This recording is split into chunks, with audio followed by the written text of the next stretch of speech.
the leadership style I prefer is goal setting and kind of options, looking at options, trying to figure out, the best thinking, deciding on a plan, then enabling those resources to go where they need to go, and having qualified, staff take them and run with them. Come back when you have questions, come back if you have problems. So I really like to empower and enable people. I like to hire people who know more than I do about their area and that can do their job better than probably I can do, and I've been wildly successful at that. I have very, very qualified, good staff, and they know that I trust them and that I give them the professional development they need. I do encourage them. I probably, I like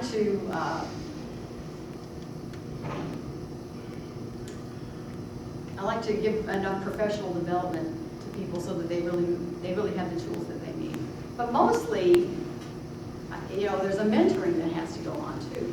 Because mostly what we do, and in customized training this may be more true than other places, is you never do the same thing twice. So you're always on the learning curve and you're sort of not sure. So I think it's the build the confidence, know that you can make mistakes. It's not a problem, make a mistake. The only thing that bothers me, if you make the same mistakes multiple times, you can't learn from it. That bothers me. But new mistakes are great. Keep making mistakes. It means you're truly trying and really reaching. And all new mistakes are welcome. The old ones get a little tedious, but the new ones, that's great. What do you learn for that? What can we do in the middle of this thing to change it? How do we, usually we don't fall off the end of a cliff. We usually look ahead and say, this is where we are. We're going to make a mid-course correction. We're going to change it. We're going to give it more resources. We're going to quit. But I like to delegate and get reports back and get questions. I do not micromanage. I don't look over your shoulder. And mostly I don't know how to do your job anyway. So I really like the fact that you've got really competent professional people who are doing well already. And then we agree on maybe some new options there. I like to give my ideas. Sometimes they're taken, sometimes they're not. Because that's one of the parts of the creativity that I think community colleges build, If you did it for so-and-so, could you do it for so-and-so, Or if you changed it this way, could you do it that way? Those kinds of things. And I like that. I think we've got so much to offer. And what I hear is you've got constraints of space, you've got constraints of money and all this kind of stuff. And in continuing education, we never had anything. So we learned how to be very resourceful. So I'm very resourceful. And that's why we went off and got grants when we needed them. That's when we got sponsorships when we needed them. We go to the legislature when we need that. And so we almost always can say yes. We'll charge somebody for customized training. Do it that way. Okay. Yes, ma'am. We have right now an agreement with the high schools in both counties. Are you familiar? Do you have a similar agreement with your high schools? For what we call dual enrollment, or early college, right? We do. How's that working for you? But our early college is just starting this year at Rowan-Cabarrus schools. We're going to start here next year, but I'm more or less thinking about the Huskers program, where they come on campus, they get college credit and high school credit at the same time. Do y'all have a similar program? We do. Is it big, large, small? Ours? It's big, but some of them are successful and some of them are not.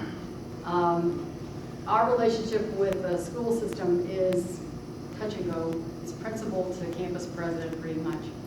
And even though our boards meet together once a year, just to really exchange ideas and to talk about how well things are going, our board meets with the board of University of North Florida once a year. And I think that's a really good idea. I would recommend this to our board too, where the boards talk together, and then the chief executives have to sort of be nice to each other and follow through too. And then the principals in line have to do something, and then the teachers as well. So we have not had a fabulously successful dual enrollment kind of program, except in one school where we really got the parents involved. The parents understand that this dual enrollment is so valuable to their own student that they put the pressure pressure on the school system. Do you market that any? We don't. We don't. I think it should be marketed. I think that the parents need to know what a great advantage this is. I also think you've got to make sure you've got your standards and your quality. One of the disputes we have is that we think that you have to have a certain grade point average and maturity level, and that these students should be selected as not just, you know, for somebody who's already failing high school. Right. So you got to get your standards right, you got to get your qualifications right, and then you're fine. You know, then it will work after that. Then you also have to deal with the teacher's qualifications. In our case, we hire the teacher for the Duval County Schools to teach some of these courses. That's not a model that's done very many other places. Coming on campus is more the model. What we find is if you have too many on campus, your collegiate students, great, because they're misbehaving and stuff like that. So you got to watch your balance. You know, I came to college to get away from. So you got to watch that. But it can be very successful, and I think it's a really good tool for community colleges. It gets people in the pipeline to come here. It gives them a head start on a very expensive college career later on. There's just all kinds of benefits for that. So I very much support it. I don't know how it plays itself out here. It might be just perfect the way it's being done. Size might be perfect, you know, whatever. Okay, it's not perfect. Okay. I do really well with things that are not perfect. I really like things that are not perfect. I like to fix things that are not perfect, and especially on the relationship side, I like to do that. If it's perfect, it's less interesting, you know. Let that perfect thing go. Let it continue to flourish.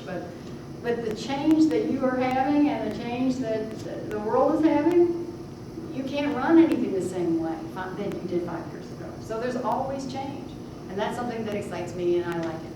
And I like to help people, you know, get ready for change. So it's everywhere. You know, it's everywhere. Yes. You spoke about that relationship building, and my question is a little bit like some others, is a twofold question. Mm-hmm. One is about relationships with friend and fundraising in the community, because our college advancement is really in its infancy. Okay. And the second is the relationship that you have with faculty and staff on your campuses. Okay. We'll start with the community one. I think that's the president's job, is to build those relationships and have those relationships. It's also the board's job. It's also the foundation's board's job. But part of what the message is, and the message bearer is the president. So though the ask for the money is usually somebody who knows somebody, the case statement is developed by the college, and that's what needs to be done. And that's what I've done many times, is develop a case statement. We've also done sponsorships and galas to raise money, and we have an artist series that, you know, does a Broadway show. We use that to raise money. We had a reception beforehand and VIP tickets and all that kind of stuff. And we'll find all kinds of reasons to celebrate this and celebrate that. You know, have reasons to create those friendships and keep those friendships. That's very time consuming, but it's very rewarding. And you want that kind of patronage for the college. I see plaques here, quite a few of the Canon people and others that have given money. That's a tribute to the school that you've done that well, even if it is in its infancy. Ours is not in its infancy, and because we're so well funded for buildings, we don't have an opportunity to ask for any money for buildings to put a plaque on. So we end up asking for support money for scholarships. And so we have the Scheidel Scholarship and the Stein, you know, whatever it is we've raised money for scholarships because we don't need it for the other. We can make a case, you know, to put your name on a building or something like that, but that hasn't been our approach. And I think a lot of our folks, there's lots of names on UNF buildings because they've done that, you know, they've done that. And I think it's a great opportunity and a tradition to build on. But yeah, I'm real comfortable with being with that group. I mean, our downtown Rotary is where all the movers and shakers are. And, you know, they're always wanting to help. So we want to help them help. So we just have to give them what they to us, and we've got plenty of them. So that part's good. The second one is relationship with faculty. Prior to this big Navy contract, I had more relationship with faculty because I had more time with that. But I would want to continue the tradition we have already at the colleges, that we have an exchange of views with faculty once a month. Faculty Senate meets ahead of time, they put an agenda together that they want to talk about. The administration does the same thing. And we sit and talk about the kinds of things that need that one-on-one interchange. We were really worried about books, for example, and how many books do you need for this course? How many different versions of this course? Our students are going broke buying books all over. How do we solve that? And so we presented that to the faculty, and the faculty had pushed back for a long time, saying we want whatever book we want. And then I think they understood it. And then they said that they would put together a task force to decide on 1 or 2 books per course, college-wide, all campuses, which was wonderful. And that came out of this exchange of views. So I don't like to do this sort of on-the-fly kind of relationship. I want a monthly meeting. I want an agenda. I want to push an agenda. I want to follow up on the suggestions that are made. I want the faculty to know they're being listened to and have an arena for that. So I would do it formally. I set up a set of meetings like that. I also did that for career staff. Is there a career organization here? There's a staff association and an office personnel association, Okay. in addition to a faculty Okay. association. All right. So those groups have their meetings. I want them to build an agenda that they come to the president's cabinet and talk about the issues that they're concerned about. That's worked very effectively. And it really helps you manage your time and get work done. And I think it formalizes it, and it's worked very well. So I would want to propose that. I want to know the faculty senate's issues and things like that too. We have a new union, new as of I guess 5 years ago, and so the union has its issues which we don't meet with, and faculty senate has its academic issues which we do meet with. So in this case, it's not a unionized faculty, am I right? That's right. So you meet with, you talk about everything, which is easier, I think. So I would want to formalize it. And just the same thing for outsiders. I'd want to, be in Rotary or be in whatever it is, wherever those people are, I want to be there. So they know me and I know them.